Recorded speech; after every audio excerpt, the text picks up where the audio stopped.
إن شاء الله لعشاق الشوكولاتة هنعمل كيكة التريتشا أو القشطوطة بالشوكولاتة، حاجة كده غرقانة شوكولاتة في شوكولاتة وكمان في الخلاط. يلا بينا نشوف هنعمل إيه. عندي كوبايتين ونص من الدقيق وزنهم 280 جرام، بنخلهم كويس جدا. بضيف عليهم 3 معالق كبار من الكاكاو الخام، ربع معلقة صغيرة من الملح وباكيت بيكنج باودر. بقلبهم واسيبهم على جنب. في الخلاط بضيف 3 بيضات بدرجة حرارة الغرفة، معلقة كبيرة من الخل، معلقة كبيرة من الفانيليا، كوباية سكر وزنها 200 جرام، كوباية من اللبن الدافي وزنها 250 ملي. بخفقهم كويس وأنزل بنص كوباية من الزيت وزنها 125 ملي. بخفقها وبنزل على الدقيق. بتلاحظوا إن القوام بدأ يتقل معايا. في الخطوة دي بضيف نص كوباية من المية المغلية. بقلبهم وبيكون معايا القوام بالشكل ده. بجهز صينية فيها مسحة من السمنة أو الزبدة وأطلع كده أي هوا منها. هدخلها الفرن على درجة حرارة 180. أخدت بالظبط 35 دقيقة. أول ما بتطلع بختبرها واسيبها على جنب تبرد. بجهز لها التشريبة، عبارة عن كوباية من اللبن وزنها 300 ملي مع معلقتين كبار من الكاكاو المحلى. بقلبهم. بقلب الكيك بعد ما بردت، طبعا شايفينها هشة وطرية جدا. بعمل لها سكوب وابدأ ان انا اسقيها.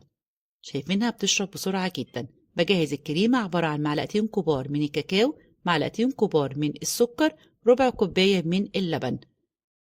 هضيف كوباية من المية المثلجة وزنها 250 ملي مع كوباية من الكريم شانتيه وزنها 150 جرام. بخفقها وهنزل على طول على الكيك وابدأ ان انا اوزعها كويس واحاول ان انا اسويها بالشكل دوت. هجهز بقى عندي صوص الشوكولاتة الاقتصادي اللي احنا عملناه قبل كده او نوتيلا، الموجود عندك استخدميه. بوزعها كويس، وعندي هنا هزينها بقى بخطوط من الكريمة او الشوكولاتة البيضة، تدينا بس شكل كده القشطوطة او التريتشا زي ما بتباع بره. هعملها بقى خطوط بالطول وخطوط بالعرض بالشكل ده.